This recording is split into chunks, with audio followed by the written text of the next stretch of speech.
is up, YouTube? It's your boy, TheWalk71, replaced A with a 4, and I am here with my WWE Extreme Rules 2016 pay-per-view review. Man, what a main event, bruh.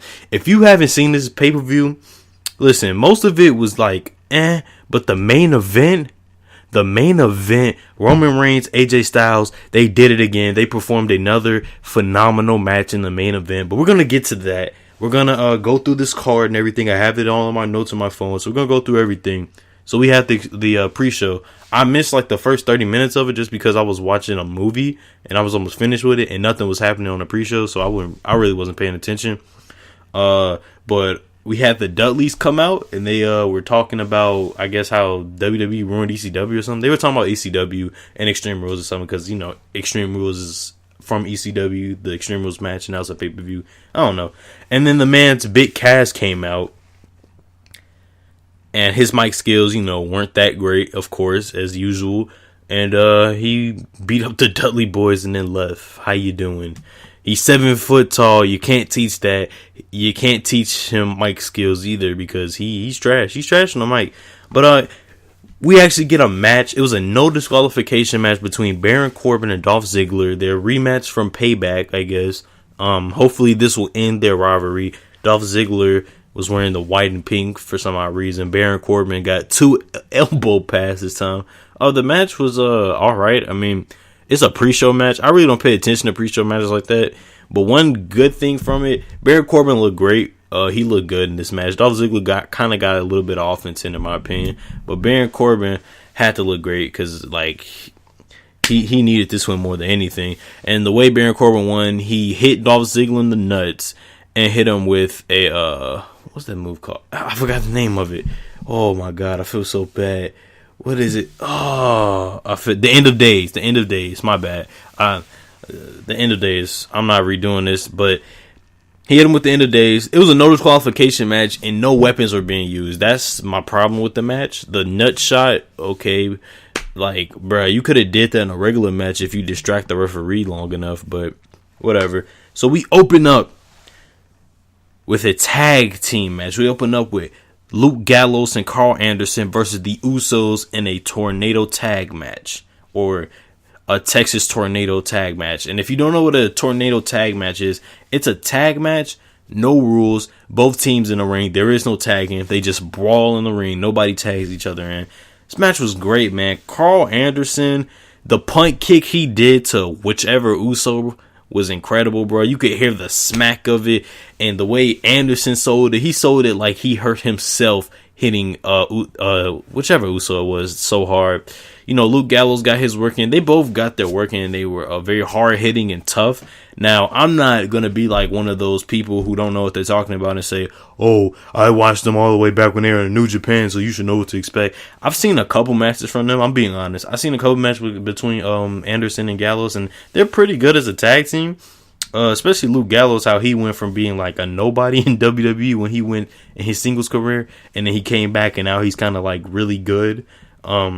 But yeah, they did good. The Usos got a little bit of offense in. You know, they got their little super kicks in. There's Samoan drops. One super kick blasted Carl Anderson in the face that he magically fell on a barricade. And then one of the Usos ran and did the little Rikishi thing. He put his butt in his face, but he ran doing it, so it's even more impact. I don't know. And then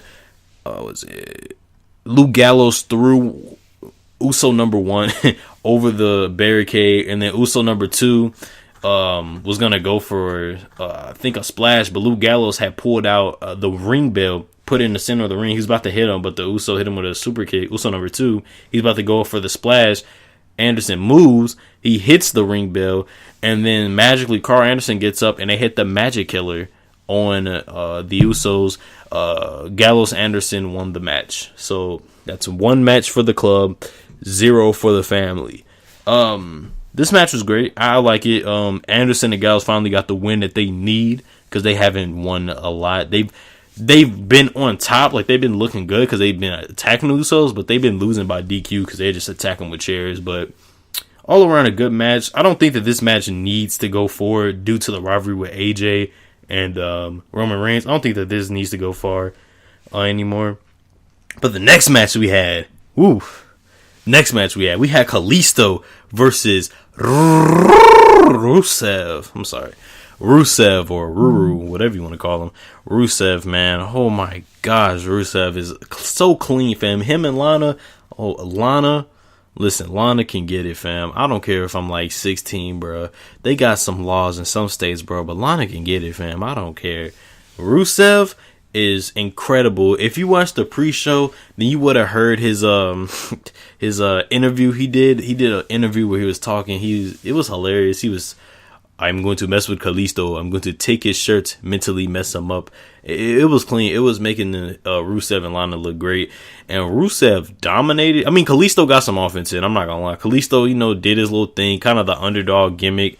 But Rusev, man, towards the end, he killed Kalisto. It was like Kalisto was about to go for it. He was on the top rope and Rusev came, launched him off of the top rope, and Kalisto landed on like the apron of the ring. And if you saw Monday Night Raw, you would have known that Rusev was ODing on Kalisto and almost broke his back with the accolade. And they played it up as an injury, and that's why Kalisto wasn't on SmackDown. So the back injury actually came into play. Like, Kalisto was on the ground. He was, holding his back and everything. They had to get the ref. I thought they was about to do the NXT ending where referee stoppage and Rusev wins the title, because there's no way Rusev is not walking out with the U.S. title. That would suck. So then Rusev came in there. He kept pushing off the refs. He just started stomping on Kalisto's back. I think he did it about 2 or 3 times, and then he hit the accolade. But this time, the accolade was way different. He was not holding back. He had him in the accolade, then decided to roll on his back to apply more pressure to Kalisto, and Kalisto instantly tapped out. Rusev is now your new 2-time U.S. champion. Hopefully, this WWE doesn't build up Rusev to win the title and then get whoppa dude by John Cena and lose the title next Monday on Memorial Day when Cena comes back. Hopefully he doesn't drop the title to Cena. I would be highly upset because it wouldn't make no sense. But it's WWE and Cena gets what he wants. But whatever. The next match we got the New Day versus the Vaudevillains for the WWE Tag Team Championship. Now, the build-up for this match has been kind of nice. The Vaudevillains have been looking very strong these past couple of weeks, especially on Monday when they attacked the New Day during their little segment. They got their work in, and they did good. But think about it. The New Day is always going to win because they have a numbers gain on any team except for the League of Nations. But the League of Nations don't exist no more. They have a very good numbers game on them. It's 3-2, and I've always wondered why didn't the New Day always attack them? Because they used to do this when they were heels. They would always use Xavier Woods to distract whoever just so they could win. And the only time they lost the titles is when Kofi Kingston wasn't there because he just had a Money in the Bank ladder match. That's the only way you can. That's the only way you're gonna beat the New Day is if they only have 2 people. But this match was pretty good. Everybody got the little offense in. Big E did his thing. But this time what made this match different, Xavier Woods wrestled in the match and Kofi Kingston stayed on the outside. I found that very interesting because you barely see Xavier Woods wrestle in an actual tag team championship match. It's kind of weird. The last time I remember seeing him wrestle in a tag team championship match, they lost the titles to the Primetime Players. That's the last time I remember. But Vaudevillains, I thought they were going to win the title. They hit the whirly dermish on Xavier Woods, and Xavier Woods kicked out. I was like, whoa, what? Yo, that's crazy. He kicked out of it, and then Big E went for it. They had took out Kofi Kingston and Big E before it was knocked out, and after that, they hit the whirly dermish, and then I believe the referee didn't see it, and Kofi Kingston had kicked Aiden. No, not Aiden English. Aiden English was on the apron. Big E hit the little spear gimmick through the middle of the rope, took both of them out. Then the referee didn't see something, I think he was checking on them, and Kofi Kingston came in, snuck a little kick on Simon Gotch, and then Xavier Woods went for a very vicious knee to the face, like he was Shinsuke Nakamura or something, but it was kind of like a Shining Wizard almost.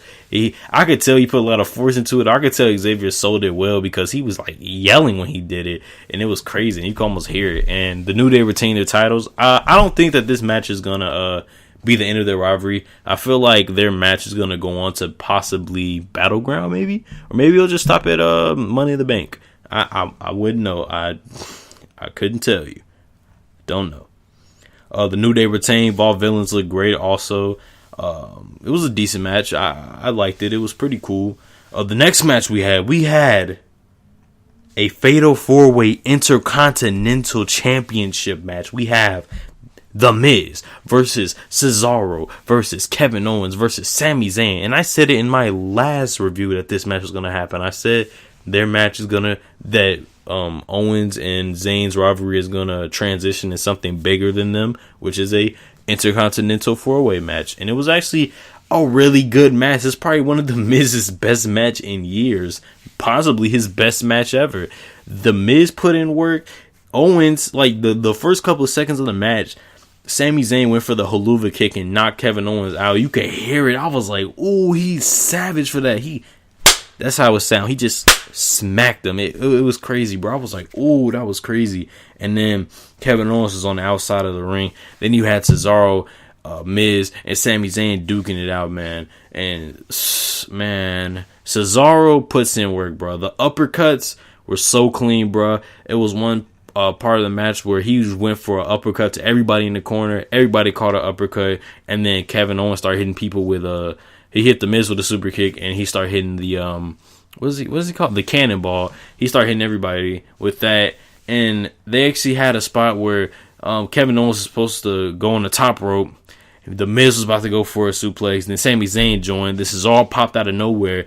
Picked them both up. Not picked them both up, but I guess you could say picked them both up and went for, a little double power bomb in a suplex spot, which was pretty cool. It was another one. I forgot the name of the suplex, but not Aiden English. Simon Gotch does it all the time where he put one leg in between and he'll I guess belly to belly suplex you. I don't know the name of it. Please do not crucify me. But while he did it, Cesaro was doing a German suplex on the Miz, I believe who did it, yes, and it was incredible. I was like, whoa, that's crazy. So many close calls. What was it? It was one part where Cesaro had hit the Gotch style neutralizer, and I thought the Miz might swoop in and steal the win, but for some odd reason he kicked out. Cesaro hit the most OD uppercut on Sami Zayn. He threw Sami Zayn up in the air and just straight clocked him with it. Like it wasn't no average. Uppercut, because when he does it to Sami Zayn, it really looks crazy. It's just the way Sami Zayn sells. If you look at this uppercut he did to him on NXT, it's literally he threw Sami Zayn to the roof, almost to the roof of the ceiling or the roof of the Full Sail, and then hit him with that uppercut, bro. I was, whoa. Cesaro's uppercuts are legit crazy. Another great part, Cesaro was about to go for the swing, and the Miz was kind of holding on the ropes, and then Kevin Owens hit a frog splash on the Miz. But the ending of this match consisted of Sami Zayn clocking Cesaro with the haluva kick, and then Kevin Owens was going to pull Sami Zayn out the ring, but Sami Zayn went crazy. He started beating up Kevin Owens outside the ring. Miz snuck in and got his victory. He retained the World Heavyweight Championship. He retained the Intercontinental Championship match. This match right here is the kind of matches we need for the Intercontinental title.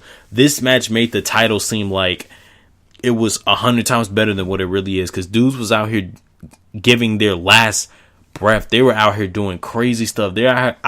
It's some stuff from like each of them that I haven't seen in a while, or stuff that they don't usually do. Like people were out here pulling out moves that they usually wouldn't do in a regular match because of how important the title is. And if they could do that for every Intercontinental Championship, and whenever they do a promo on the title, if they can make the title feel important, I think the Intercontinental Championship could come back to its very prestigious feel to it. Because right now the Intercontinental title hasn't really had that much meaning to it, but that match was great. It made the title look great. But the Miz retained. I guess the Miz is not a transitional champion, because I had Kevin Owens coming out of this just because he showed the most for it.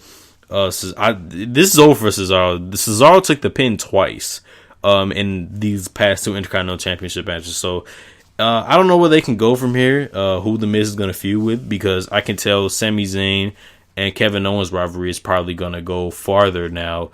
So for the Miz, I don't know what's going to happen. Hopefully they don't have the Miz do stupid matches that don't mean nothing for the title again. Hopefully he can have more important matches for the IC title. That would be great. The next match we had, probably the most disappointing match on the card. We had Dean Ambrose versus Chris Jericho in the first ever Asylum match. They stole it from TNA, which was from TNA. It was called the Lethal Lockdown. And basically the gimmick of the match, it was a black steel cage. Black Lives Matter. It was a black steel cage.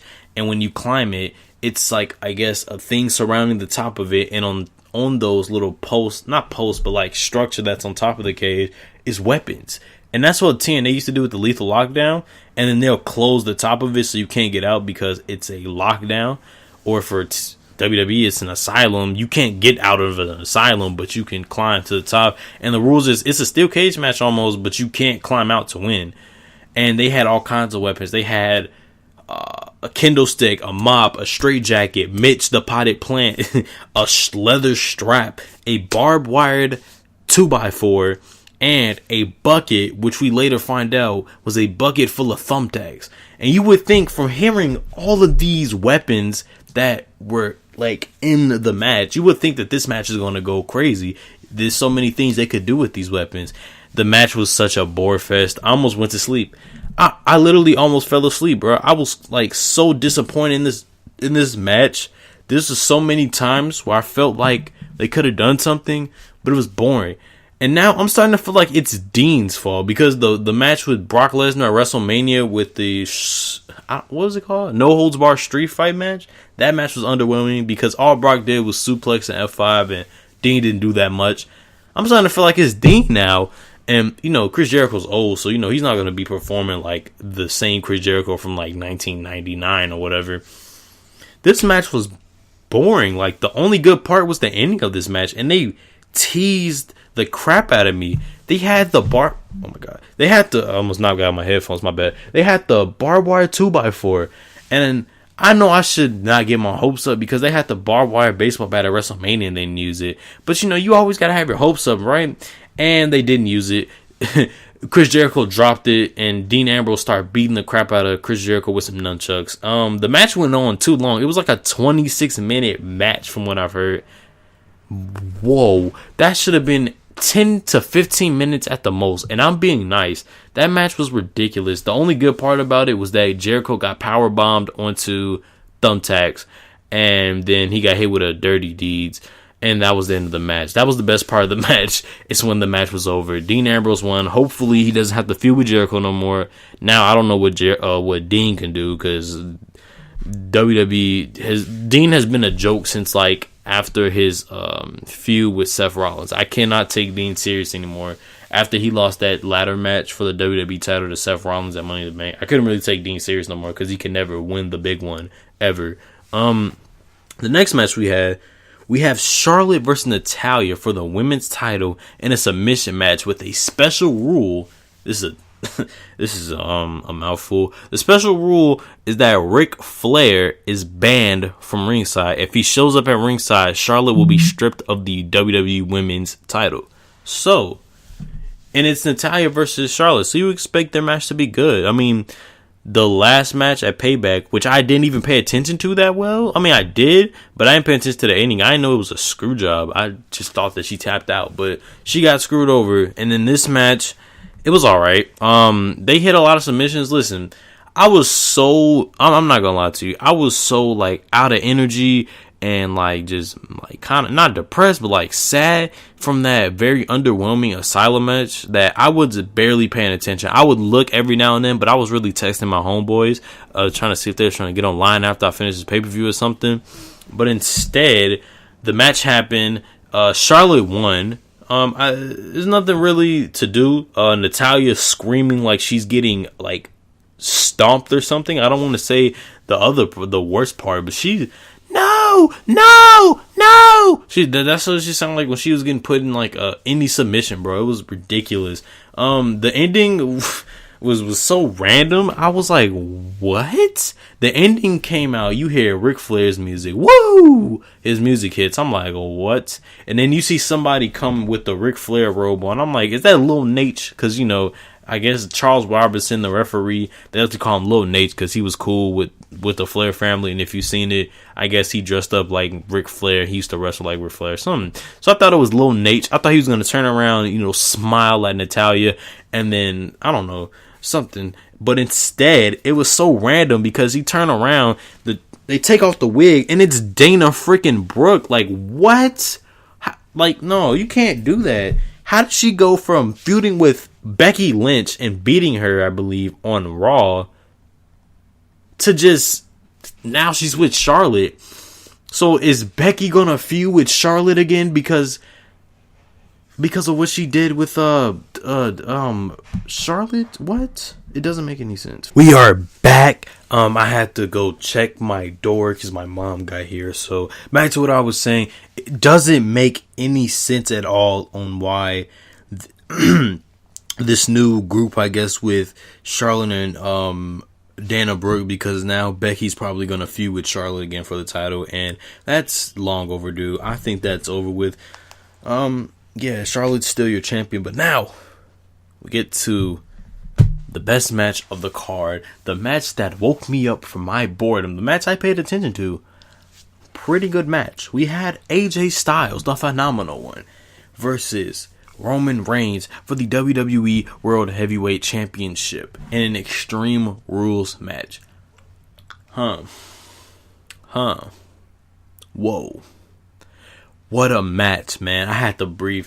So AJ Styles comes out, the crowd goes nuts, Roman Reigns goes out, New Jersey just boos the crap out of him. Like, Roman Reigns couldn't live, bro, in this match. He did all he could in this match, and he still couldn't, the fans couldn't do nothing for him. The match was very hard hitting, back and forth. Both men got their work in. AJ Styles, he was mad aggressive with it, man. Roman Reigns is Roman Reigns. He hits hard. That's his gimmick. That's what he does. And I'm glad Roman Reigns got to do a lot of different moves that he usually doesn't do on AJ Styles, because AJ Styles is much smaller. But man, wow, man. Roman Reigns does not deserve all this heat that he's getting, because people say that he can't wrestle. That match right there, Roman Reigns put on a clinic. He was good. He doesn't even have to talk. That one line, I'm not a good guy, I'm not a bad guy, I'm the guy. That's all you have to say, because it's the truth. Roman Reigns is good, and the fans are just kind of petty. Like, I used to not like Roman Reigns. I used to hate, the suffering succotash Roman Reigns from, SmackDown. I did not like that Roman Reigns. That Roman Reigns was trash, but this Roman Reigns is good. Let's talk about some of the stuff he did. He did this one move where it looks like he was going for a Razor's Edge. Picked AJ Styles up, put him in the air, caught him with a sit-down power bomb. I went nuts, man. The only weapons that was really used in this match was chairs. They used the environment as weapons. They went to the crowd, was beating each other up in the crowd. They even went to the pre-show area and was fighting. These dudes tore it up, man. I can't believe I'm saying this. Roman Reigns is doing work, fam. People just need to understand. No matter what Roman Reigns did, the crowd just tore him down. He put AJ Styles through a table. They still chanted, "You still suck." Dang, he's getting that John Cena 2005, 2006 treatment right now. They getting him with the "you can't wrestle." They hitting him with all of that, bruh. But he still did work, fam. At the end of the day, he did work. And right now, Roman Reigns has been on a roll pay-per-view wise. He's been able to perform some decent matches. The match with Triple H was good. His match with Payback was good. And his match tonight was incredible. It was phenomenal. AJ Styles did work though. And we had the two tag teams, their squads come in and they were fighting each other. We had the Usos come in. We had Anderson and Gallows. They went at it with the chairs and stuff. AJ Styles. Whoa. Let me mention one part. I thought AJ Styles died. Roman Reigns had Styles up, right? He caught him. I don't know what he did. It looked like he was going for a power bomb. He swung Styles. His head hit the the LED board. It sounded like he broke his head. It sounded like his head just broke. I don't know what to say. It was just a clean smack. Threw him not threw him, but like I guess you could say rammed him into the barricade with his face, fam, his head, and then ran up and buckle bombed him on the exposed barricade, bruh. He put Roman no. Picked him up and then he power bombed him. My bad. He power bombed him. And the funny part about this table break was, I've never seen this table break before, and you know how the table is all in pieces when somebody goes through it. When Styles went through it, the middle of it went through. I've never seen something like that. That's like a perfect table break. Like the table broke but not rounded almost. Styles was about to go for something. He's about to go for a phenomenal forearm, and Roman Reigns hit him with a Superman punch, right? And the two teams, they went at it. They were beating up Roman Reigns. They hit the I think it was the the boot of doom, put Styles on top of him, kicked out. Usos came in, fought them. They super kicked both of them, super kicked Styles, another super kick to Styles, splash. AJ Styles kicked out. I'm on the floor just going crazy because of like the kickouts, the everything, all the moves performed tonight was great. After that, man, they were just in the ring going at it. Styles went nuts. He got the steel chair, right? I believe he had hit either a Styles Clash or he hit something, and he just started going nuts. He started boom, boom, hitting Roman, hitting one of the Usos, number one, Uso number two, Roman, Uso number one, Uso number two, Roman, Uso. Like, it was boom, boom. It just hit everybody with the chair. He even hit the Styles Clash twice in this match. The first time he hit it, he kicked out. I was like, oh yeah, AJ Styles is gonna lose, right? So just when you think AJ Styles is about to win, he sets up for another Styles Clash onto the steel chair. It's kind of similar to what he did on Raw. He went for it, pinned Roman, right? He pinned him, and then one of the Usos pulled him out the ring, bruh. I was, what? That ending was probably the only thing I have to say bad about it, just because the Usos are supposed to be faces, and they did a very heel thing. So now I'm wondering, are the Usos heel now? Because that's a very heel thing. That's something that's like exclusive to heels now. So I guess, are the Usos heel? It didn't make any sense. They pulled AJ Styles out, and then he beat him up. Went back in the ring, tried to pin Roman Reigns. Roman Reigns kicked out, and this is how I knew the match was over. AJ Styles went for that dumb phenomenal forearm. I told you, he should not do that like as a finisher. He went for the phenomenal forearm, got caught in midair with the spear. 1, 2, 3. Roman Reigns retains his WWE World Heavyweight Championship. Clap it up for these guys, man. Clap it up for Styles for doing his thing. Clap it up for Roman for actually going nuts in this match. This might be up there with his match with Daniel Bryan. This match was great. And then the ending came. Roman Reigns is celebrating his WWE Championship.